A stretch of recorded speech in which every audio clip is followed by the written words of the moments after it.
प्रत्येक जीव सुखासाठी धडपडत असतो.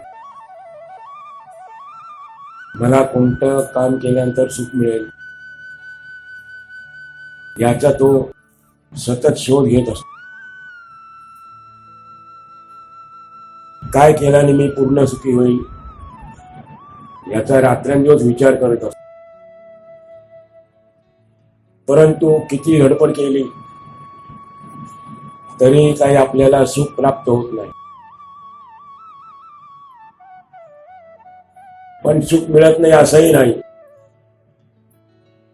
आपल्याला सुख मिळतं परंतु ते टिकाऊ नसतं, कायमस्वरूपी नसतं. आपल्याला मिळालेल्या सुखातून दुःखाचा जन्म होतो. आपल्याला मिळालेल्या सुखातून दुःखाचा जन्म होतो. सुख काही काळ टिकतं आणि परत आपल्याला दुःख जीवनामध्ये भोगायला लागतं. मग प्रत्येकाची इच्छा एकच आहे की मला असं सुख पाहिजे की जे कधी संपलं नाही पाहिजे. प्रत्येकाला अशा सुखाची इच्छा आहे की जीवनामध्ये कधी दुःखच आलं नाही पाहिजे. परंतु असं सुख आपल्याला व्यवहारामध्ये कधीच मिळणार नाही. आपल्याला संसारामध्ये, व्यवहारामध्ये, प्रपंचामध्ये अशा प्रकारचं सुख कधी मिळणार नाही. पण आपण जर भगवंताला शरण गेलो तर ते सुख आपल्याला मिळणार आहे. आपण जर भगवंताला काया वाचा मने शरण गेलो तर आपल्याला असं सुख मिळणार आहे की जे कधी नष्ट होणार नाही. त्यामध्ये कधी दुःखाचा लवलेश नसणार नाही. म्हणून भगवंताने आपल्याला सांगितलं होतं की सुख म्हणजे काय आहे आणि दुःख म्हणजे काय आहे. सुखाची दुःखाची व्याख्या केली होती भगवंताने. आपण पाहिली की मनाची शांती हेच सुख आहे आणि मनाची चंचलता हेच दुःख आहे. मन शांत असेल तो माणूस सुखी आहे आणि मन अशांत असेल, ज्याचं मन चंचल आहे, तो माणूस दुःखी आहे. यावर एक दृष्टांत उदाहरण मला आठवलं की असे दोन मित्र, एक गावाला राहणारा पण शहरामध्ये शिकायला आलेला आणि त्याची मैत्री होती शहरातल्या मित्राची. मे महिन्याची सुट्टी. हा मित्र गावचा अगोदर गेलेला होता, नंतर हा शहरातला गेला. संध्याकाळची वेळ, नदी किनारी दोघे फिरायला गेले. वातावरण ते आल्हाददायक आहे. नदीचं पाणी शांत आहे. वातावरण अगदी सुखकारक आहे, आल्हाददायक आहे. सूर्य मावळण्याच्या बेतात आलेला आहे. नदीचं पाणी शांत आहे. हा जो शहरातला मित्र होता त्याने पाहिलं आरशामध्ये, म्हणजे खिशातल्या नाही, नदीच्या पाण्यामध्ये, आणि त्याने आपल्या खिशांना कंगवा काढला आणि मस्तपैकी केस विंचरले, ज्याला पूर्वीचे लोक कोंबडा काढणे म्हणतात. नंतर बसले. एक झाड होतं, त्या झाडाखाली बसले. बसल्यानंतर तिथे छोटे छोटे खडे वगैरे असतात. हा जो मित्र आहे शहरातला, त्याने उगीच आपलं काहीतरी हाताला चाळा म्हणून तो बारीक खडा टाकला आणि एकदम अचानक तो रडायला लागला. हा जो गावातला मित्र होता त्याला काय कळेना. एवढ्या चांगल्या गप्पा मारल्या, मस्त होता, हसत होता, आणि आता रडायला लागला. काय झालं काय? त्याने विचारलं, का रे काय झालं? दुपारी जास्ती जेवण झालं, पोटात दुखते का? नाही म्हणे, पोटात दुखत काय दुखत नाही. मग आपण झाडाखाली बसताना बघितलं नाही, मुंगी वगैरे चावली का तुला? मुंग्या चावल्या का? ना म्हणते मुंग्या नाही चावल्या. अरे मग रडतो का तू? रडायचं कारण काय? मग तो मित्र अंगायला लागला, रडत सांगतो त्या मित्राला, गावातला सांगतो की अरे माझा चेहरा तुटला म्हणून मी रडतो आहे, माझा चेहरा तुटला. हा जो खेड्यातला मुलगा होता त्याला माहित होत याला कसं आता पुन्हा रडणं बंद करायचं. तो म्हणाला, अरे तुझा चेहरा तुटला, मी तुला जोडून देऊ का? मी जोडून देतो. याचा विषय बसेना. बोलतो, खरं तुझ्याकडे जादू वगैरे आहे काय? नाही बोलतो, जादू वगैरे काय नाही, पण एक गंमत बघ, आता तुझा चेहरा जोडला गेलेला आहे, बघ तू परत एकदा तुझा चेहरा जोडला गेलाय काय? आणि तो बघतो तेव्हा खरंच त्याचा चेहरा जोडला गेलेला असतो. मग तो हसायला लागतो, आनंदाने उड्या मारायला लागतो. आणि मित्राच्या तो, अरे तू काय जादू केली? तो काय जादू वगैरे काय केली नाही. तू ज्या वेळेला खडा टाकला त्या पाण्यामध्ये, त्यावेळेस त्या खड्यामुळे पाणी अशांत झालं. पाणी शांत होतं, त्यावेळेस तुझा चेहरा स्थिर होता आणि म्हणून तुला आनंद झाला होता. खडा टाकल्यानंतर तो पाणी अस्थिर झालं आणि तू रडायला लागला, तुझा चेहरा तुटला म्हणून. पण आता पुन्हा पाणी शांत झालेलं आहे, तुझा चेहरा होता तसाच आहे.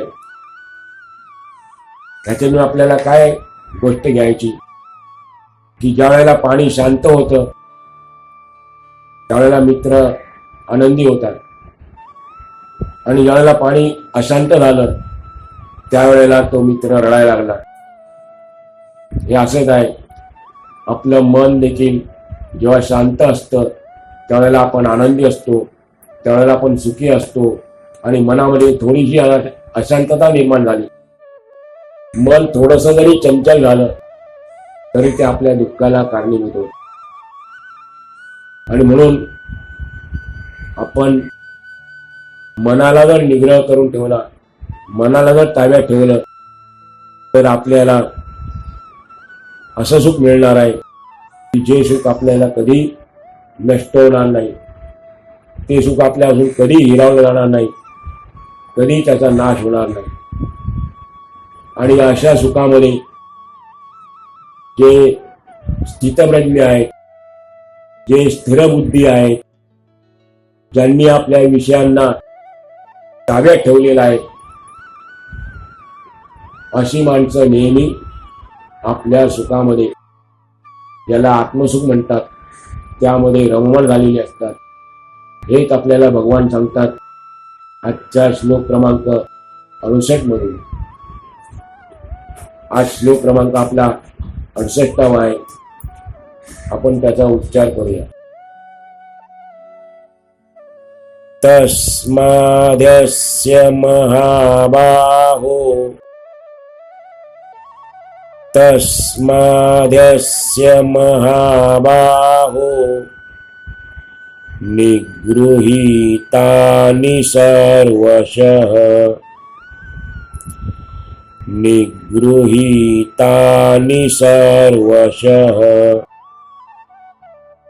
तस्माद्यस्य महाबाहो निगृहीतानि सर्वशः. तस्माद्यस्य महाबाहो निगृहीतानि सर्वशः.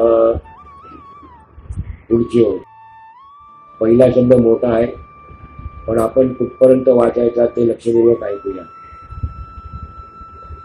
खरं म्हणजे याच्या अगोदर तो शब्द आलेला होता. अशाच प्रकारे पुन्हा एकदा आलो, आपण परत लक्षपूर्वक ऐकूया कुठपर्यंत तो वाचायचा आणि त्याचा उच्चार कसा आहे. कारण दोन प्रकारचे न आणि न एकत्र आलेले. इंद्रियाणीन्द्रियार्थेभ्यः इंद्रियाणीन्द्रियार्थेभ्यः तस्य प्रज्ञा प्रतिष्ठिता तस्य प्रज्ञा प्रतिष्ठिता इंद्रियाणीन्द्रियार्थेभ्यः तस्य प्रज्ञा प्रतिष्ठिता इंद्रियाणीन्द्रियार्थेभ्यः तस्य प्रज्ञा प्रतिष्ठिता. आपण दोन्ही वेळा ऐकूया. तस्माद्यस्य महाबाहो निगृहीतानि सर्वशः इंद्रियाणीन्द्रियार्थेभ्यः तस्य प्रज्ञा प्रतिष्ठिता. पहिल्या शब्दामध्ये दोन शब्द आहेत. त्यापैकी पहिला शब्द आहे तस्मात. तस्मात म्हणजे म्हणून. तस्मातचा अर्थ आहे म्हणून. आणि पुढे शब्द आहे यस्य. यस्य म्हणजे ज्याची. यस्यचा अर्थ आहे ज्याची. इकडे त आणि य म्हणून तो ध्येय झालेला आहे. संधी केल्यावर त आणि यचा ध्येय होतो. पुढे अर्जुनाकरता विशेषण वापरलेलं आहे. महाबाहो. यापूर्वी आलं होतं, परत एकदा आपण बघूया त्याचा अर्थ आहे. महाबाहो म्हणजे पराक्रमी, महाशक्तिशाली. महाबाहोचे दोन अर्थ आहेत. महाशक्तिशाली, अत्यंत पराक्रमी. नंतर शब्द आहे निगृहीतानी. निगृहीतानीचा अर्थ आहे आवरलेली असतात, आवरून धरलेली असतात, ताब्यात ठेवलेली असतात. पुढचा शब्द आहे सर्वशः म्हणजे सर्व प्रकारे, सर्व बाजूंनी, पूर्णपणे. सर्वशःचे अर्थ आहेत सर्व बाजूंनी, सर्व प्रकारे, पूर्णपणे. दुसरा शब्द आलेला आहे. तिथे एकूण 4 शब्द आहेत. त्यापैकी पहिला आहे इंद्रियाणी. इंद्रियाणीचा अर्थ आहे इंद्रिये. बऱ्याच वेळा आपण पाहिला. इंद्रियाचा अनेक वचन आहे, संस्कृत अनेक वचन आहे इंद्रियाणी म्हणजे इंद्रिये. पुढचा शब्द आहे इंद्रियार्थेभ्यः. इंद्रियार्थेभ्यः आधी केलेला होता. परत ऐकू याचा अर्थ इंद्रियांच्या विषयांपासून. इंद्रियार्थेभ्याचा अर्थ आहे इंद्रियांच्या विषयांपासून. पुढे शब्द आहे तस्य. तस्य म्हणजे त्याची. वरचा शब्द होता यस्य म्हणजे ज्याची, आणि तस्य म्हणजे त्याची. प्रज्ञा म्हणजे बुद्धी. हे सुद्धा 3 शब्द आले होते मागे. तस्य प्रज्ञा प्रतिष्ठिता. त्याची बुद्धी. प्रतिष्ठिता म्हणजे स्थिर झालेली असते. त्याची बुद्धी स्थिर झालेली असते.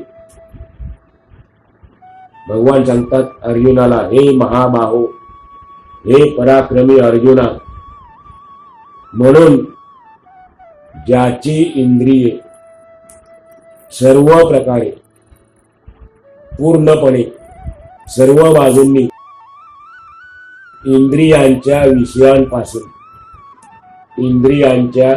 विषयांपासून आवरून धरलेली असतात, ताब्यात ठेवलेली असतात, नियंत्रणात असतात.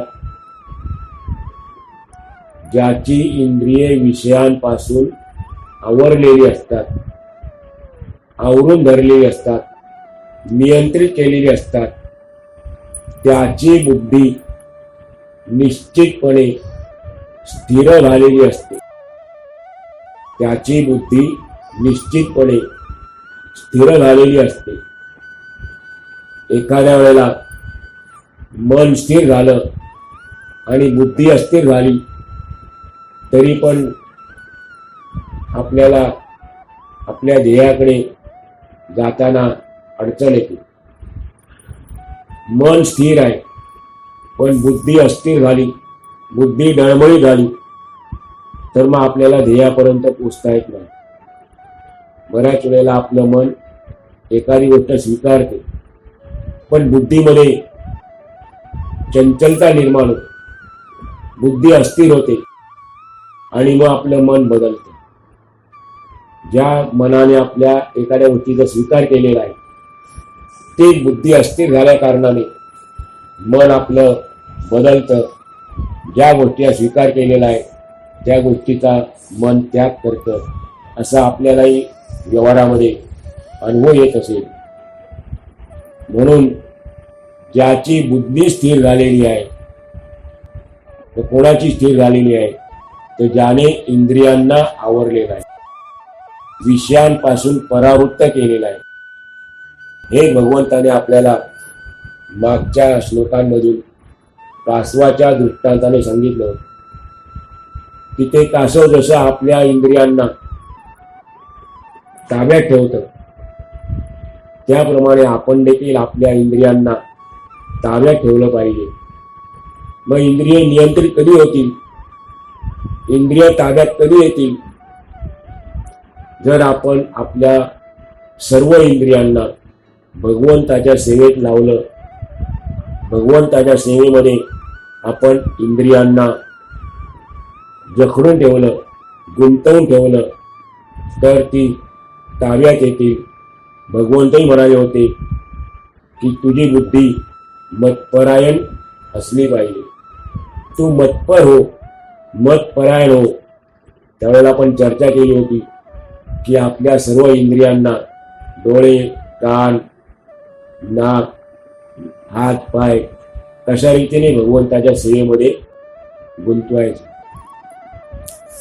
आणि अशा रीतीने आपण इंद्रियांना नियंत्रित ठेवलं की भगवान म्हणतात त्याची बुद्धी स्थिर झालेली आहे आणि तोच मनुष्य सुखी आहे.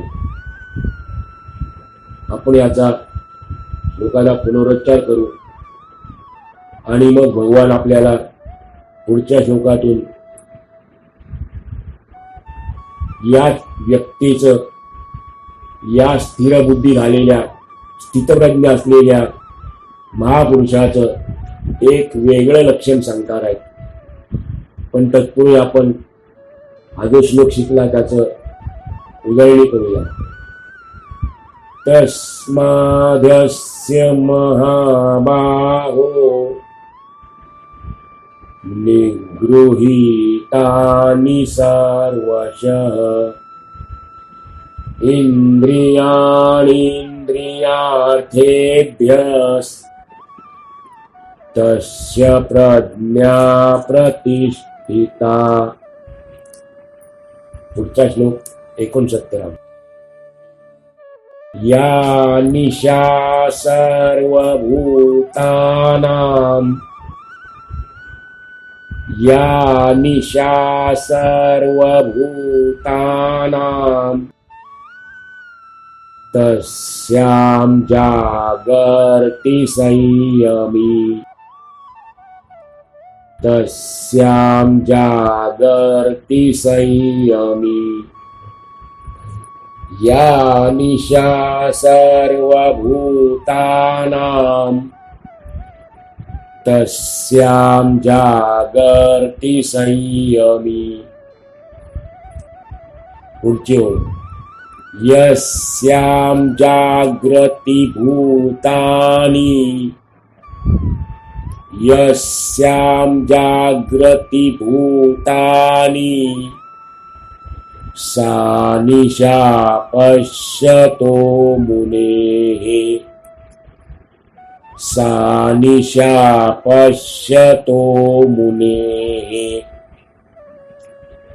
यस्यां जागृति भूतानि सा निशा पश्यतो मुनेः यस्यां जागृति भूतानि सा निशा पश्यतो मुनेः. आपण दोन्ही ओळी ऐकूया श्लोकाच्या.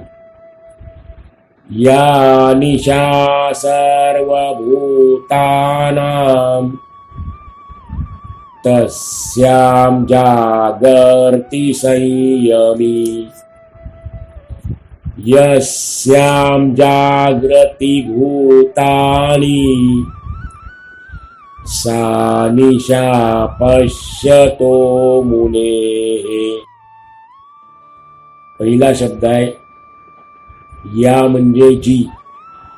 याचा अर्थ आहे जी, सर्वनाम आहे.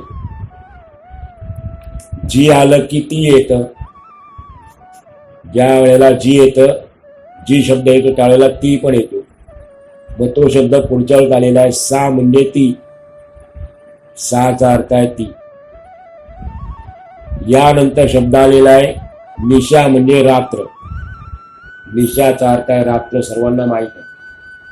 समानार्थी बरेच शब्द आहेत, पण आपल्याला सोपा शब्द माहीत आहे तो घेऊया. निशा म्हणजे रात्र. सर्व भूतानां म्हणजे सर्व प्राणी मात्रांची. सर्व भूतांची म्हणजे सर्व प्राणी मात्रांची, सर्व जीवांची. तस्याम पुढे शब्द आलेला आहे तस्याम म्हणजे त्या ठिकाणी. तस्यामचा अर्थ आहे त्या ठिकाणी. जागर्ती शब्द नीट लक्षपूर्वक ऐकूया. जागर्ती म्हणजे जागा असतो. जागर्ती म्हणजे जागा असतो. कोण? तर पुढे शब्द आलेला आहे तो. संयमी. संयमीचा अर्थ आहे योगी पुरुष, स्थितप्रज्ञ, स्थिरबुद्धी, आत्मसंयमी पुरुष. असे संयमीचे आपल्याला अर्थ घेता येतील. आत्मज्ञान झालेला पुरुष. पुढे शब्द आलेला आहे दुसऱ्या ओळीमध्ये यस्याम. यस्याम म्हणजे ज्या ठिकाणी. आपण आता शब्द पाहिला तस्याम म्हणजे त्या ठिकाणी, आणि यस्याम म्हणजे ज्या ठिकाणी. जागृती याचा उच्चार नीट लक्षपूर्वक ऐकूया. वरती शब्द होता जागर्ती. जागर्ती आणि इकडे उच्चार आहे जागृती. जागृतीचा पण अर्थ तोच आहे, जागे असतात, जागा असतो. जागर्ती आणि जागृती दोन्हीचा अर्थ एकच आहे. भूतानी म्हणजे सर्व प्राणी. सर्व भूतानाम, भूतानी एकाच अर्थ शब्द आहे. सा म्हणजे ती. आपण आता अर्थ पाहिला. सा म्हणजे ती. निशा म्हणजे रात्र. पश्यतो पुढचा शब्द आहे पश्यतः. उच्चार त्याचा करताना पश्यतः करायचा, लिहिताना पश्यतो असतो. तर त्याचा अर्थ आहे तत्व जाणणाऱ्या. तत्व जाणणाऱ्या.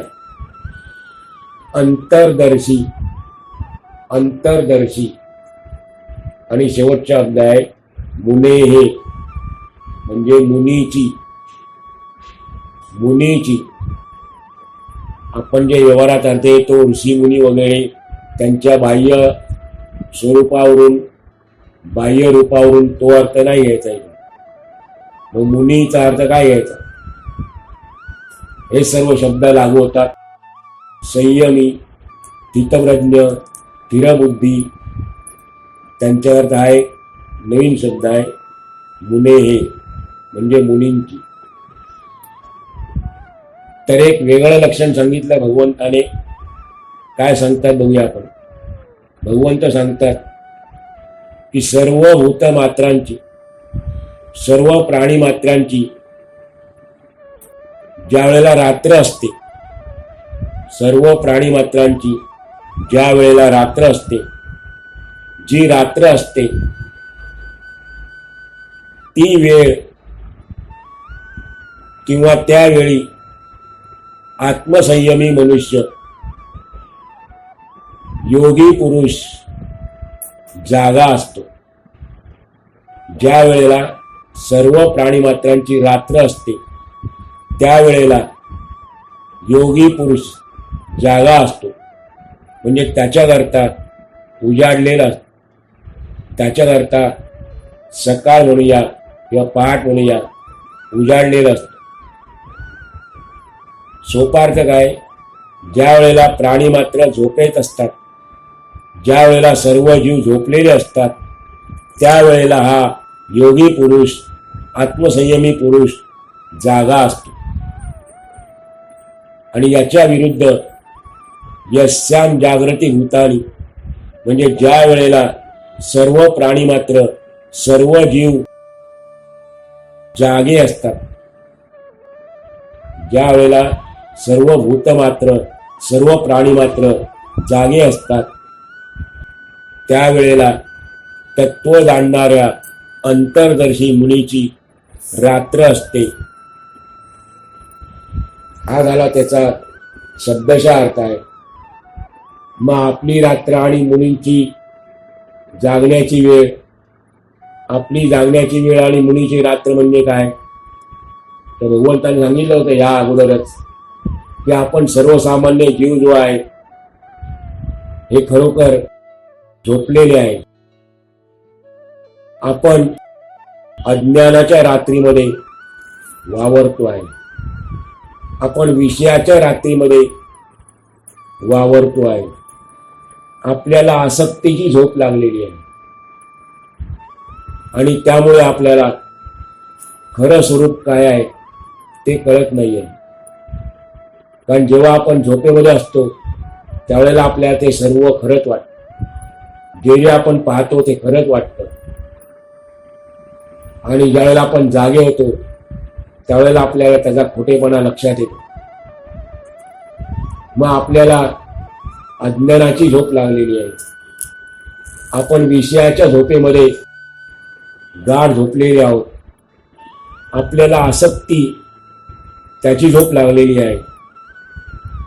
मग आपल्याला ज्यावेळेला ज्ञानाची पहाट होईल त्यावेळेला अज्ञानाची रात्र संपलेली असेल. ज्यावेळेला विरक्तीची पहाट होईल त्यावेळेला आसक्तीची रात्र संपलेली असेल. आपण सर्वजण या अज्ञानाच्या, विषयांच्या, आसक्तीच्या झोपेमध्ये गाढ मग्न झालेलो आहे. म्हणून या ठिकाणी म्हटलेलं आहे की सर्व जीव ज्या ठिकाणी रात्रीमध्ये झोपलेले असतात त्यावेळेला हा आत्मसंयमी पुरुष जो आहे, ज्याला ज्ञान प्राप्त झालेला आहे, आत्मज्ञान प्राप्त झालेला आहे, ज्याची बुद्धी स्थिर झालेली आहे, तो माणूस जागा असतो, तो पुरुष जागा असतो. कारण त्याला आत्मज्ञान प्राप्त झालेलं आहे. त्याला आसक्ती कधी त्याच्या मनाला शिवत नाही. तो आसक्तीमधून बाहेर पडलेला असतो. आणि आपण सर्वजण ज्यावेळेला आपली उजाडलेलं असतं, म्हणतो आपण, इथे म्हटलेलं आहे सर्व भूत मात्र वेळेला जागे असतात, त्यावेळेला तो त्याची रात्र झालेली असते. म्हणजे काय? आपण भूत मात्र ज्यावेळेला जागे होतो, आता आपण पाहिलं झोपेमध्ये असताना आपल्याला जे जे दिसतं ते खरं वाटतं आणि मग आपल्याला जागेवरती ते खोटेपणा त्याचा लक्षात येतो. मग पुन्हा आपण या व्यवहाराच्या, संसाराच्या, प्रपंचाच्या या आसक्तीमध्ये पुन्हा गुंतून जातो. मृगजळ सर्वांनी पाहिलं नसेल तरी पण ऐकलेलं आहे. आपल्याकरता ते खोटं आहे, आपल्याकरता ते मृगजळ खोटं आहे.